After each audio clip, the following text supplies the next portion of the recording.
Lu pernah ini juga gak sih, mikir juga gak sih kadang ketika kita coba untuk terima kekurangan atau kesalahan dari orang yang lagi deket sama kita gitu. Itu tuh bukan malah bikin orang yang kita suka itu makin deket, tapi malah makin jauh. Selamat malam untuk kamu yang masih dalam perjalanan menuju kasur atau kamu yang sudah ada di atas kasur. Gue Dera dari podcast Teman Tidur dengan segudang cerita yang mengantarkan kamu ke dunia mimpi.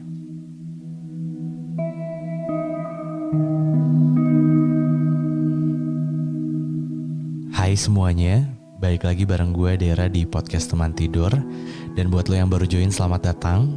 Ini adalah podcast yang mungkin bisa ngebantu lo ketika lo malam-malam kesusahan untuk tidur gitu. Dan buat lo yang udah sering banget dengerin podcast Teman Tidur, gue gak ada bosannya untuk mengucapkan terima kasih banyak karena lo udah terus ngikutin perkembangan atau tumbuh bareng podcast Teman Tidur ini. Karena podcast Teman Tidur ini udah lebih dari 500 episode. So buat lo yang baru join, lo bisa banget scroll ke bawah untuk dengerin episode dari awal mungkin sampai episode malam hari ini. Dan seperti biasa tentunya malam hari ini gue bakal nemenin lo 20-30 menit ke depan dengan satu cerita yang udah gue pilih gitu. Cuma yang berbeda di episode malam hari ini, itu kan biasanya kalau di season 8, kalau lo ngikutin season 8 ini, gue lebih banyak dengerin ceritanya itu langsung dari orang yang punya ceritanya. Jadi nanti gue telepon dan kita bakal dengerin sama-sama.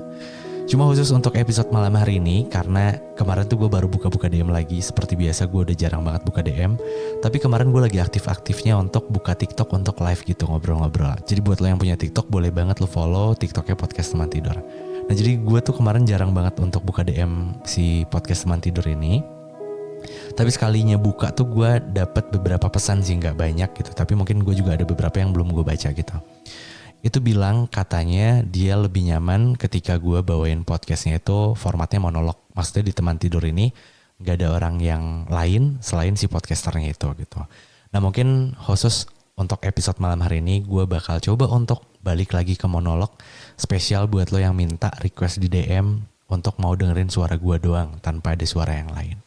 Tapi semoga masih enak untuk didengar ya gitu. Gue juga agak udah lama untuk tidak bermonolog. Apalagi sekarang formatnya video. Gue tuh jujur agak gimana gitu kalau formatnya video. Tapi ya mungkin kita bakal coba aja kali ya untuk episode malam hari ini. Jadi malam hari ini gue bakal menceritakan satu cerita yang udah gue pilih dari website Teman Tidur yang udah dikirimin dari lo semua. Itu gue pilih satu dari cerita cowok. Nah mungkin nama cowoknya gue samarkan jadi Bima kali ya. Nah Bima ini bercerita tentang perjalanannya dia kenal sama seseorang yang dimana dia tuh udah lumayan nyaman banget. Bahkan dia bisa nerima kekurangan pasangannya. Terus Bima juga ya lumayan senang banget karena ternyata si cewek ini nih bisa nerima kekurangannya Bima gitu. Tapi di akhir malah ada sesuatu hal yang bikin ngeganjel gitu. Kok bisa ya? Maksudnya kok bisa jadi akhirnya gak bisa sama-sama. Nah ceritanya kayak gimana gue mungkin nanti bakal ceritain di episode malam hari ini. Sebelum gue masuk ke ceritanya, gue mau ngasih tahu juga, mungkin di episode sebelumnya gue udah ngasih tahu juga. Ini gue baru aja ngerilis parfum namanya Salira Perfume. Nah ini nih, kelihatan gak? Nah ini boxnya untuk yang 30 mili. Ini dalamnya tuh kayak gini tuh. Ih keren banget sih, minimalis gitu. Jadi kalau dipajang tuh enak banget buat di kamar. Gak cuma dipajang enak banget karena wanginya juga ini udah gue kurasi ya. Menurut gue ini 5 varian tuh yang paling gue suka. Istri gue suka, kakak gue juga suka gitu. Nah ini ada 5 varian, hampir semuanya manis kecuali yang Delphin sama Mauve. Jadi yang Mauve itu lebih kayak smooth tapi tetap ada manis-manisnya. Aduh sampai serak. Karena di akhirnya tuh ada vanilanya gitu. Nah itu ada yang mauve. Kalau yang Amaryllis itu cocok banget buat lo yang mungkin mau datang ke special event gitu. Kayak momen-momen tertentu kayak lo meeting sama klien. Atau lo lagi ujian sidang misalkan kalau lagi skripsian gitu. Nah kalau untuk yang mauve tuh cocok untuk yang tipikal orang-orang yang kalem, tenang. Tapi tetap berdamage gitu. Karena di akhirnya ada vanilanya itu. Untuk yang Delphin gue sering pakai. Itu buat di outdoor ketika gue mau motoran, aktivitas banyak di luar, gue pakai yang Delphin. Karena dia wanginya tuh fresh dan strong gitu. Tapi gak bikin pusing. Karena kan biasanya parfum cowok tuh ada yang strong tapi bikin pusing, jadi kayak woody gitu, tapi woody-nya tuh too much, jadi bikin kayak pusing. Nah kalau yang Delphin tuh enggak, itu gue suka banget. Terus ada yang Zinnia, itu definisi cewek cowok bumi, jadi kayak menenangkan gitu. Itu yang Zinnia, manisnya tuh pas, gue suka banget sih. Dan yang Peony itu untuk cewek, dia wanginya tuh soft sebenarnya tapi manisnya lumayan manis banget, tapi nggak bikin pusing, dijamin deh. Kalau nggak percaya mungkin lo bisa beli yang kecilnya dulu nih, yang travel size yang 10 milinya. Ini lo bisa borong 5-5-nya biar lo tahu varian-varian yang gue pilih ini ada 5 varian. Semua wangi tuh enak-enak banget. Buat lo yang mau nanti gue cantumin link pembeliannya di deskripsi. Enjoy. Oke, jadi malam hari ini ada satu cerita yang tadi gue udah sampein di awal. Yang dimana ceritanya udah gue pilih dari website teman tidur yang udah lo kirim ke website tentunya. Ini ceritanya gue samarin mungkin namanya jadi Bima kali ya. Halo Kak, sebelum mulai cerita mohon maaf banget pakai nama samaran ya. Karena menurutku cerita ini agak aib buat si ceweknya. Jadi aku baru aja ngerasain patah hati lagi setelah lama gak pernah ngerasain. Oke, mungkin sebelumnya aku pernah ngalamin gagal dalam pacaran dan PDKT. Tapi cerita kali ini beda banget. Jadi di ceritaku ini aku ketemu sama satu cewek, dikenalin sama pacarnya temanku. Aku excited banget katanya, karena sebelumnya aku udah sering coba dan gagal, terus buat jalanin hubungan yang serius. Dan semuanya dari dating apps selama hampir setahun ini. Tapi gue gak tahu kenapa ya, kalau gue baca cerita dari teman tidur tuh kayaknya dating apps itu image-nya jelek semua. Tapi teman-teman gue tuh teman deket gue ya, ada beberapa yang dari dating apps mereka tuh sampai married gitu. Gue gak tahu deh, algoritma mungkin ya. Oke, mungkin gue lanjutin lagi ke ceritanya ya. Jadi ini kali pertama aku dikenalin dan memang arahnya untuk ke hubungan yang lebih serius, dalam tanda kurung nikah gitu. Dan pacarnya temenku juga udah bilang dari awal kalau si cewek ini juga kepikiran buat punya hubungan yang serius. I'm so excited to hear that katanya. Jadi singkatnya aku akhirnya mutusin buat follow dia di Instagram. Dan gak lama di follow back karena bantuan dari pacarnya temanku. Ini kayak template banget ya, kayak hampir semua circle tuh yang mau ngenalin tuh kayak follow dulu lah Instagramnya, nanti gue bantuin untuk notice ke dia untuk bisa follow back lo gitu. Lanjutlah aku intens chat sama dia selama hampir seminggu. Dan akhirnya kita ketemu buat pertama kalinya. Oh iya, ini sama-sama pengalaman pertama kita katanya. Aku pertama kalinya ketemu karena dikenalin sama temen. Dia juga pertama kalinya ketemu sama stranger. Dalam tanda kurung, bukan berasal dari temen dulu. Di situ kita ketemuan. Karena akhirnya dia cerita kalau sebenarnya dia takut buat ketemu sama stranger. Di situ kita ngobrol dua arah, seru, banyak yang kita bahas katanya.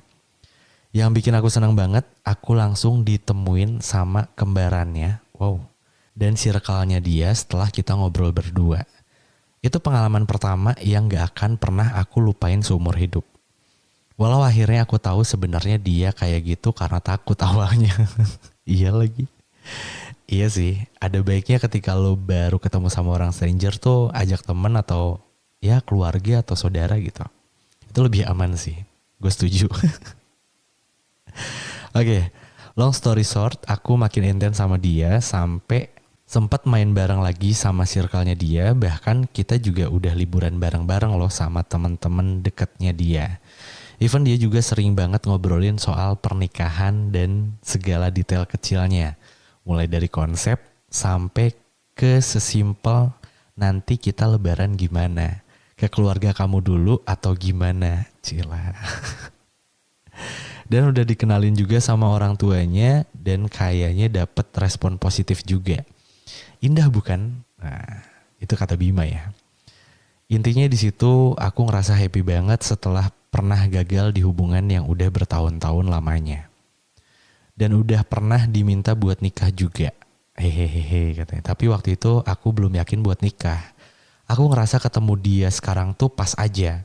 Aku juga udah ngerasa di umur aku yang segini kayaknya udah boleh deh buat prepare buat sehidup semati sama satu orang. Cila, mantap gitu. Oke, gue lanjutin lagi ya. Hari-hari berjalan normal, bahkan makin bikin aku yakin kalau dia itu the one. Oke, jadi Bima ini makin hari makin yakin kalau dia tuh adalah orang yang selama ini dia cari. Dan aku pun beraniin buat confess kalau perasaan aku ke dia itu udah masuk ke fase sayang.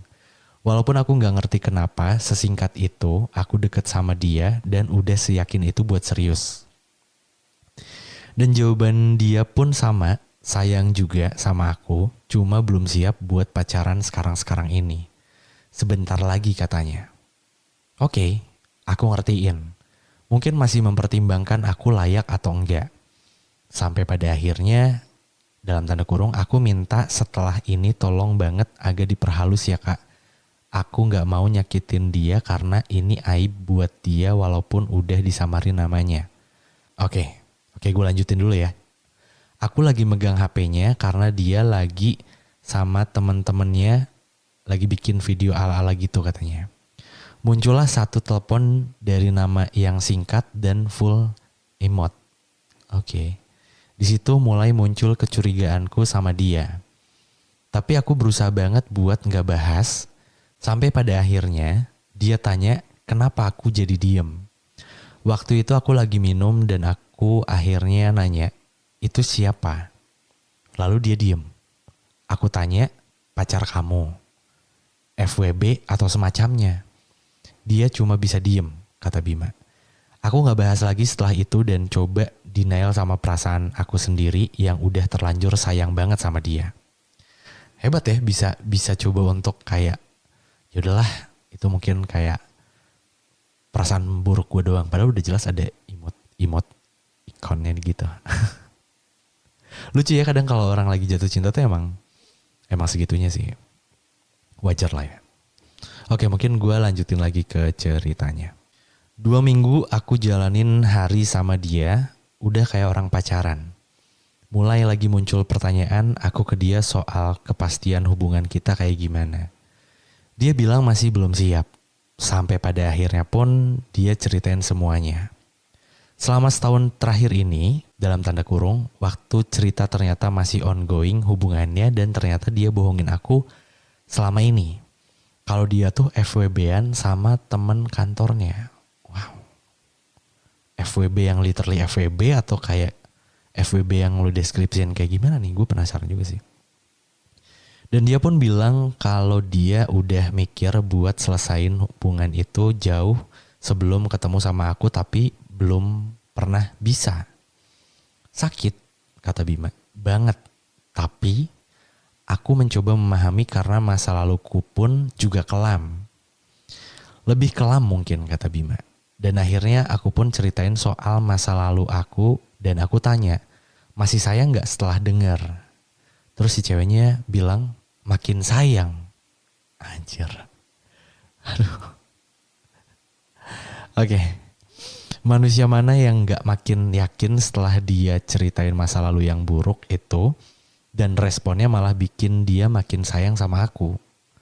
Akhirnya kita jadian. Wow. Congrats. Pacaran. She said, yes.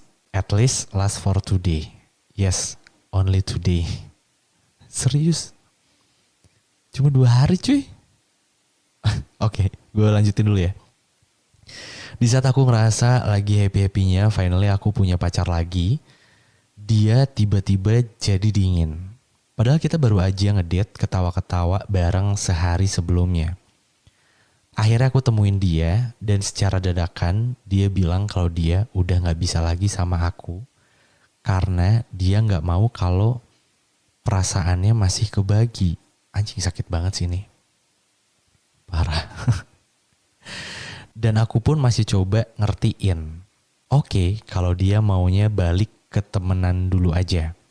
Tapi setelah itu, sampai sekarang dia jadi makin dingin bahkan udah gak pernah ngabarin sama sekali. Balik lagi kayak stranger. Dia tiba-tiba hilang gitu aja. Sekali aku tanya, kita gimana? kamu masih ada perasaan ke aku atau enggak? Dia gak pernah bisa jawab. Dia cuma bilang gak mau ada aku dulu sampai dia decide lebih berat ke aku atau ke cowok itu. Harusnya di sini aku gak mau dong kalau cuma dijadiin pilihan. Iya sih, gue juga gak mau sih. Tapi aku tetap masih mau nunggu. Aku yakin dia kayak gini karena dulu terbiasa setiap hari bareng sama cowok itu. Dan ternyata itu salah. Dalam tanda kurung, masalahnya apa aku gak bisa bahas, intinya gak ada masa depan dan memang sangat salah dari sudut pandang manapun. Nah ini, di bagian ini gue gak terlalu paham sih sebenarnya. Di sini aku masih nunggu dan jujur sakit banget kenapa dadakan tiba-tiba aku ditinggal tanpa kepastian. Kayak gini katanya, di saat lagi sayang-sayangnya sama dia, salah gak sih kalau aku milih buat stay sementara dia pun masih gak bisa decide hatinya buat siapa. Walaupun dia udah terima aku buat jadi pacarnya, tanda tanya. Makasih ya kak, semoga cerita aku ini bisa dibahas karena aku butuh banyak pendapat dari kakak podcaster dan teman-teman tidur yang lainnya juga. Dan udah, ceritanya selesai. Ini menarik sih ya menurut gue, jadi kayak apa ya? Ya mungkin emang kayak yang sering gue bilang, gak semua masa PDKT itu akan berujung indah gitu. Maksudnya jadi kayak jadian, punya komitmen gitu. Namanya proses PDKT kan perihal saling mencocokkan ya. Kayak lu cocok sama gue atau enggak, kita nyaman atau enggak gitu. Meskipun sebenarnya dalam ceritanya ini kan kayak kalau dibilang katanya sayang sih udah sama-sama sayang. Cuma karena ada seseorang yang lain gitu yang notabene teman satu kantornya. Dan gue juga gak tahu detailnya posisinya kayak gimana. Maksudnya entah ini teman satu kantornya tuh udah punya pasangan atau enggak. Karena kalau emang gak punya pasangan ngapain harus FWB. Udah aja punya komitmen gak sih?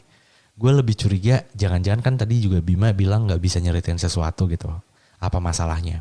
Jangan-jangan si cewek ini nih jadi FWB-an seseorang yang dimana si seseorang itu, si cowok itu tuh udah punya pasangan. Bisa jadi ya.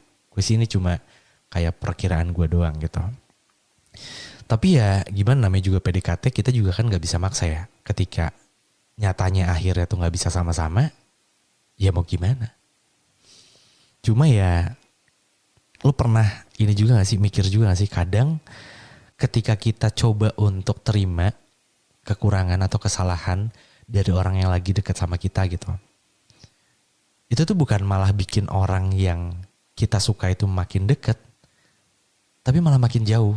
Lu pernah ngalamin itu juga gak sih? Jadi kayak tadi kan apa yang disampaikan Bima tuh kayak dia tuh udah coba untuk ngertiin kesalahannya dia gitu. Dan bahkan dia mau coba untuk jalanin lagi atau bahkan dia gak kayak sakit hati atau mungkin kayak kecewa. Ya mungkin kecewa iya, tapi dia masih tetap mau punya hubungan gitu loh. Nah kadang ketika kita coba untuk menerima itu semua tuh bukan malah jadi bikin dia tuh merasa lebih menyesal ya buat orang yang punya salahnya gitu. Tapi malah bikin orang yang punya salahnya tuh malah ngejauh dari kitanya. Padahal kita berusaha untuk kayak yaudah kita lupain kesalahannya, kita mulai lagi dari awal. Nah tujuannya kan baik ya, maksud tujuannya ya udah nggak apa-apa, namanya orang pasti punya salah gitu. Dan gue yakin ketika Bima ngomong kayak gitu tuh tujuannya biar si ceweknya ya dia udah ngerasa dimaafkan, dimaklumin dan akhirnya ya bisa mulai dari nol lagi dengan bener-bener nol gitu tanpa harus dibahas-bahas lagi. Tapi ternyata enggak. Ya hal itu malah bikin orang yang kita sayang itu yang notabene dia tuh udah ngecewain kita itu malah makin jauh. Lucu gak sih? Dan kayak malah seolah-olah tuh lebih kayak ngerasa paling dibutuhkan gitu loh. Di akhir cerita Bima juga kan bilang kayak salah gak sih gue kalau masih tetap nunggu dia yang sementara dia tuh masih belum bisa ngasih kepastian juga. Dia mau milih si cowok yang itu atau dia pilih gue gitu. Kalau lu nanya sama gue salah atau enggak, sebenarnya jawaban pastinya yang tahu persisnya tuh di lo nya sendiri gitu. Karena gini, kalau misalkan gue bilang salah tapi ternyata hati lo tuh fine-fine aja untuk nungguin, ya itu bisa jadi nggak tepat gitu. Harusnya jawabannya ya udah lu tungguin aja gitu. Tapi kalau misalkan gue bilang benar, nggak apa-apa lu tungguin aja gitu. Kan itu perasaan lo. Tapi ternyata ketika lo nunggu itu lo nggak happy, lo nggak nyaman, atau bahkan lo malah jadi kayak kepikiran terus dan ngeganggu rutinitas lo, itu kan salah juga gitu. Jadi gue nggak pernah tahu jawaban pastinya gimana. Yang udah pasti lo bisa tanya ke diri lo sendiri, bisa nggak ya kira-kira lo buat nunggu dia dengan kondisi yang lo sendiri juga nggak tahu nantinya akhirnya bakal kayak gimana. Atau mungkin lo udah seyakin itu untuk bisa nungguin dia sampai akhirnya nanti dia bakal lulus sama lo. Nah itu gue nggak pernah tahu ya, cuma orang yang punya perasaannya sendiri. Jadi kalau menurut gue, ketika lo tanya ke gue salah atau enggak ketika lo mau nungguin dia sih, ya gue balikin lagi sama lo sendiri gitu.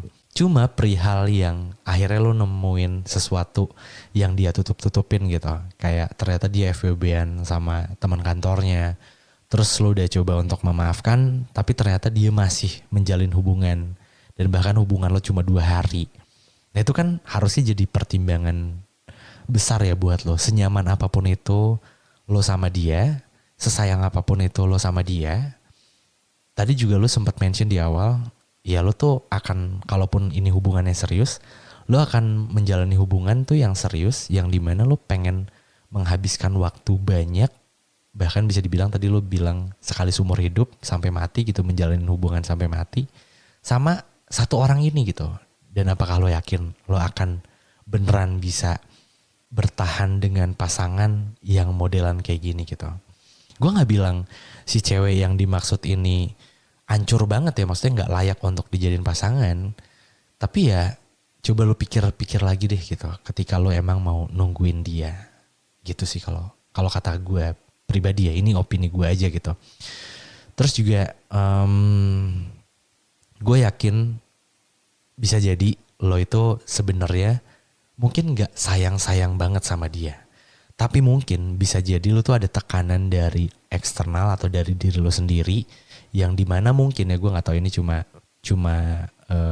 pikiran gue aja. Bisa jadi lo tuh tertekan karena faktor eksternal yang dimana teman-teman lo tuh udah pada merit sedangkan lo belum misalkan. Terus dari diri lo sendiri juga kayak mungkin bertanya-tanya kapan ya gue punya pasangan, gue bisa berkeluh kesah, gue bisa membagi cerita gitu. Nah itu tuh bisa jadi yang mengakibatkan lo tuh terus-terusan mau nunggu di posisi yang sebenarnya lo gak happy-happy banget gitu. Dan bisa jadi yang happy-happy di awal itu cuma kayak ya sebenarnya sifatnya sementara gitu. Gue yakin hampir semua masa pendekatan itu harusnya mostly bahagia ya. Tapi kalau lo bilang kebahagiaan itu adalah absolut, kayaknya enggak juga deh. Kayaknya ya, gue sih mikirnya gitu. Mungkin bisa jadi kenapa lo sampai sebegitunya banget pengen bertahan tuh bukan karena lo sayang banget sama dia. Secara lo juga baru kenal dia beberapa bulan mungkin, meskipun lo sempat mention kayak ada momen yang lo tuh gak mungkin pernah lupa gitu. Ketika lo dikenalin sama saudara kembarnya dan circle-nya, lo diajak ketemuan sama keluarganya. Ya kalau menurut gue sih itu gak terlalu spesial-spesial banget ya. Terlepas, maksudnya gini, kalaupun ada perlakuan yang spesial dari dia ke lo, cuma karena dari cara dia memperkenalkan lo sama keluarganya, tapi secara treatment ke lo nya enggak, ngapain juga kan? Lo gak akan nikah sama keluarganya. Lo bakal nikah itu ya sama pasangan lo gitu. Tapi kan pasangan lo malah makin kesini tuh makin dingin dan makin tidak menghargai lo. Atau bisa dibilang mungkin ya makin ngejauhin lo gitu. Jadi ya buat apa terus dikejar gitu. Kalau menurut gue sih kayak gitu ya. Dan kalau boleh kasih saran mungkin kalau lo emang ya sayang banget gitu, taruhlah ya. Coba aja lo kasih kayak shock terapi gitu. Ketika lo udah coba untuk habis-habisan deketin dia, coba deh. Lo 2 minggu, 1 bulan atau 6 bulan lo jeda, lo bener-bener stop komunikasi lo sama dia. Kalau emang dia sayang sama lo, beneran sayang, dia pasti bakal ngerasa kehilangan gitu. Dan ketika itulah mungkin lo punya kesempatan untuk bisa mencoba lagi hubungan sama dia. Dengan catatan ya, lo bener-bener harus sudah selesai dengan kesalahannya dia. Jangan sampai kesalahan dia di masa lalu itu jadi kayak alat buat lo untuk nembak dia gitu. Jadi sewaktu-waktu dia punya masalah atau lo punya salah, itu lo langsung balikin kesalahan dia. Nah itu jangan ya. Gitu sih. Oke. Gitu sih kalau menurut gue ya Bim. Gue gak tahu lo nangkep atau enggak. Dan gue juga gak tahu Bima bakal nonton episode malam hari ini atau enggak gitu. Semoga nonton sih. Nama Bima udah disamarin juga ya anyway. Oke, mungkin untuk episode malam hari ini dicukupkan sekian kali ya. Tapi sebelum gue menutup episode malam hari ini, gue mau ngingetin sekali lagi untuk lo yang mau parfum ini, gue saranin sih untuk cobain ya. Cobain yang 10 milinya aja dulu. Gue yakin harusnya sih lo suka, tapi kalau nggak suka juga nggak apa-apa, lo bisa kasih masukan ke gue juga, biar gue bisa lebih improve gitu. Karena ya gue menganggap si Salira ini sama halnya kayak teman tidur, yang dimana gue nggak bikin teman tidur tuh pengen ajak audiens tuh untuk tumbuh bareng. Sama halnya kayak parfum ini, gue pengen ajak customer itu untuk tumbuh bareng juga, kayak ini kurang apa ya, terus wanginya lo suka apa enggak gitu. Dan karena itu juga harganya sekarang gue turunin parah dari harga normal untuk yang gedenya ini di 120.000, gue buat sampai akhir bulan ini, sampai akhir bulan November 2023 itu cuma 75.000 aja. Nah untuk kemasan yang lebih kecil ini, yang travel size, itu di harga normalnya 60.000, gue jual cuma 35.000-an aja. Kemarin pas gue live TikTok itu ada yang langsung beli 5 piece gitu yang kecil-kecil ini karena dia penasaran juga sama wanginya. Dan harganya juga murah banget, ini beli 5 tuh gak sampai 200.000 gitu. Untuk link pembeliannya ada di bio dan lo juga bisa klaim voucher 10.000 juga ketika lo follow, jadi secara otomatis lo dapat potongan diskon gitu. 10.000 lagi. Jadi udah dikasih diskon ditambah lagi voucher. Dengan lo follow secara otomatis langsung dapat voucher 10.000. Vouchernya terbatas jadi siapa cepat dia dapat, langsung aja dicek link yang ada di bawah. Oke, buat lo yang mau cerita juga kayak Bima, itu boleh banget lo langsung kunjungin aja website ke Teman Tidur di www.temantidur.id. Tapi kalau misalkan lo sering banget buka sosmed, lo bisa banget pantengin di sosial medianya Podcast Teman Tidur, di Instagramnya Podcast Teman Tidur atau di TikToknya Teman Tidur ya. Ada di podcast.temantidur atau di Instagramnya gue juga ada di Dera Firmansyah.